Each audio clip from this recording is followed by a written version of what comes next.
Hi everyone! Welcome again to my channel. At ngayon guys ay andito tayo sa aking arrangement area. So ipapakita ko sa inyo guys kung ano na yung mga latest dito. Ayan, mga nabago sa kanila dito. So mayroon ako ditong tinanggal at mayroon din ako ditong dinagdag. Ayan. So unahin natin dito sa dulo.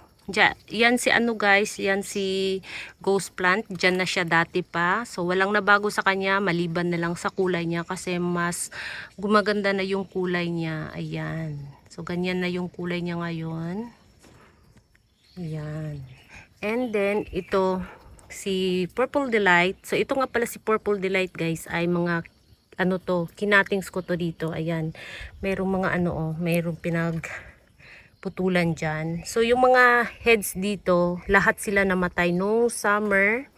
Nagkaroon ng fungus. Ayan, nanglagas na lang bigla yung mga dahon. So hindi ko na sinave kasi marami naman akong Purple Delight. So hinayaan ko na lang. Ayun. And then ito, nagkaroon siya ng bagong mga pups dyan.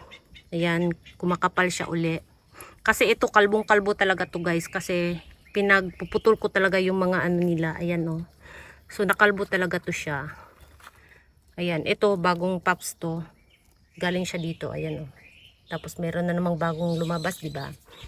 So ayan, kinalbo ko talaga 'yan. Tapos ayan, ganyan na siya uli. Tapos ito hindi ko pa naayos to. Pero mayroon ako ditong tinanggal, ayan oh. Yung namatay dito. So papalitan ko na lang siyang ng bago. Ayan. Kasi nasayangan akong ano siya, galawin siya uli or itanim siya uli kasi gumaganda yung kulay ni ano dito oh, sa brim. Ayan, gumaganda kasi yung kulay niya. Kaya hindi ko na siya ginalaw.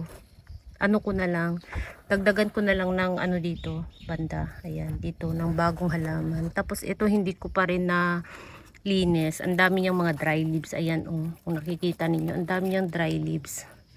Ayan. So ito hindi ko na rin to siya gagalawin. Ano ko na lang siya, dagdagan ko na lang ng mga lupa, tapos bagong halaman dito banda. Ayan, kailangan niya ng bagong lupa.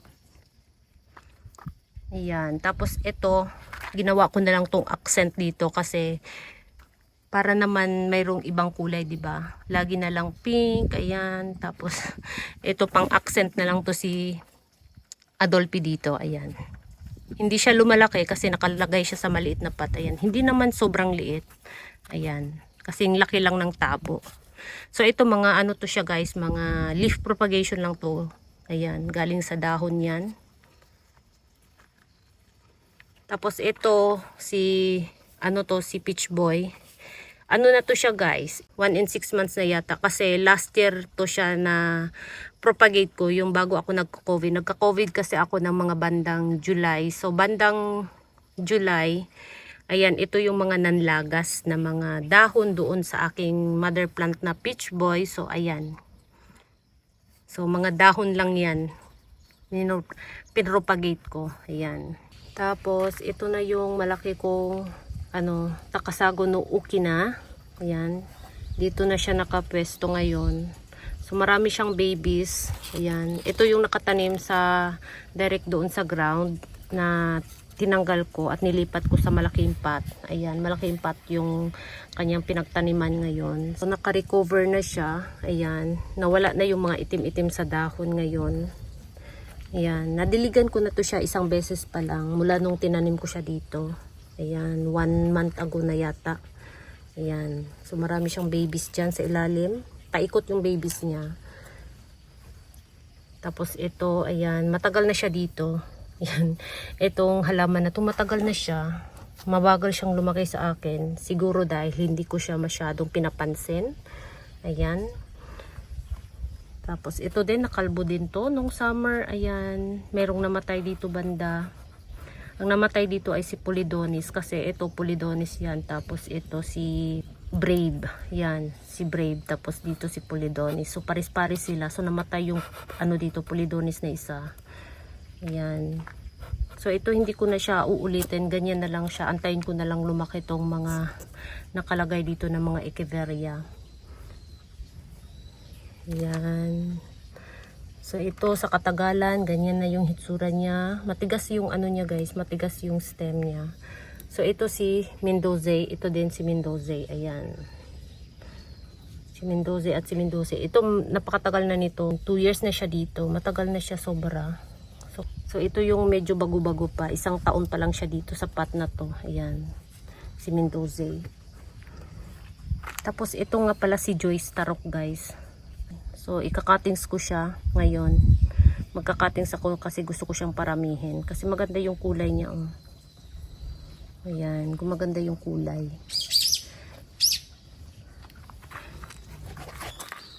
Tapos ito hindi ko pa na linis. Ayan. Marami pang dry leaves. Mga ronyon ito siya, guys. Ayan. Maliit. Hindi siya lumalaki. Si Ronyoni ay. Ayan. Nag-baby lang siya ng nag-baby. Kasi ang tinanim ko dito dati, 3. 3 yung tinanim ko, pero hindi siya. Ito yata ang pinakapuno, and then ito din. Tapos ito din. So pagkatapos ng summer, ayan. Nagliitan sila. Ayan. So ganyan na lang siya kasi cute naman kapag maliit. Ano lang, tanggalan ko lang siya ng mga dry leaves. Tapos ito yung pinaka bago kong ginawang arrangement. Ayan. Ayan na siya, guys. Ito yung mga nandoon sa ano, yung sa pinakahuli kong vlog na doon sa bukid. Ito na siya. Ayan. Inuwi ko na sa bahay at ginawa ko na siyang arrangement. Ayan. So, ayan na siya. Ito na yung pinaka-latest ngayon. Ayan. So, pinaulanan ko nga pala to siya kasi umulan kahapon. Ayan, pinaulanan ko siya. Tapos ito na yung mga peach boy ko na nasa profile picture ko. Ayan, ganyan na siya ngayon. Malaki na, guys. Ayan. Diba, malaki na sila. Kumukulay na din. Ayan. Lagi ko to siyang dinidiligan kasi ang bilis niyang matuyo. Siguro dahil yung ginamit dito, ayan, oh. Ayan. Kaya siguro mabilis siyang matuyo. So, lagi ko siyang dinidiligan. Twice a week ngayon. Kasi autumn na ngayon sa amin. So, twice a week ko siyang dinidiligan. Pero pag summer, siguro after 10 days. Ganon. Ganong mga ano. Hindi siya weekly. 10 days or kung mapansin ko na nangulubot na yung dahon, saka ko na siya dinidiligan. Ayan. So, walang bilang. Pero ngayon, dahil autumn, twice a week ko siya dinidiligan kasi mabilis matuyo at mahangin kasi kapag autumn. Ayan, mabilis matuyo lalo na pag walang ulan, laging mainit. So naka-direct talaga siya sa init. So mabilis siyang matuyo. So ito mga prolifica ko, ayan. Ang pinakapuno dito ay ito lang, oh. Ayan, ito yung pinaka mother plant. Ito yung nagbigay ng maraming babies diyan. Ayan, mga babies na yan. Ayan, ito din. Ganito, oh, mga ganito siya. So lumaki na din. Tapos yung ito, nagbigay na din siya ng mga babies. Ito, yan, di ba? Nagkalat-kalat na siya. Ayan, si prolifica. Tapos maganda din siya kapag ma-stress, guys, pink na pink. Ito si ano to siya, si Mibina. Ayan. So ito pala ay uulitin ko din. Ayan, kasi hindi na siya lumalaki. Sa sobrang tagal na ng kanyang lupa. Siguro 3 years na yung lupa niya. Ayan, kailangan ko nang palitan yung lupa niya. Kasi hindi na siya lumalaki, oh. Ayan, si Mibina. Tapos, ito nga pala. Kahapon ito yung inayos ko kahapon. Ayan. So, mayroon pa mga ano. Ayan. Ito na yung inayos ko kasi meron ditong namatay. Ayan. Nilagyan ko lang ng prolifica. Tingnan niyo yung prolifica. Ayan, oh. Di ba nagpi-pink? Ayan, pink na pink. Tapos ningitan ko ng moonstone. Ayan. Tapos nagtanggal din ako ng mga dry leaves. Ito din, tinanggalan ko din ng dry leaves. Ito si Renew. Ayan, guys. Ayan, tinanggalan ko din ng mga dry leaves. Ayan, kitang-kita na yung mga babies niya na ang dami pala. Ayan. Tapos dinagdagan ko siya ng lupa. Ayan, maraming lupa yung dinlagay ko. Tapos ito, nilagay ko din to si, ano dito.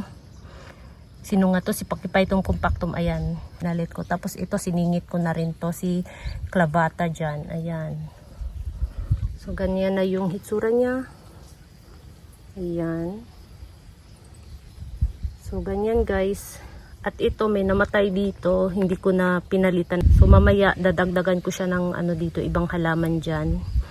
Ayan. So, ganyan na yung hitsura niya ngayon. Ayan. So, bagong dilig siya kahapon. Pati ito, diniligan ko na din to siya kahapon. So, ito, matagal na to. Ayan. Si ano to siya, si ghost plant. Ayan, matagal na yan guys. Ayan. So, ganyan yung hitsura nila ngayon. Ayan.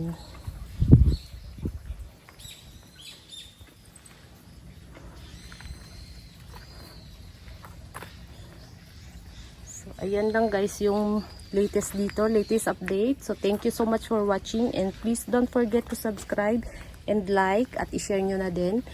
At maraming salamat. Sana nag-enjoy kayo sa aking video ngayon. So, see you on my next video. Bye-bye!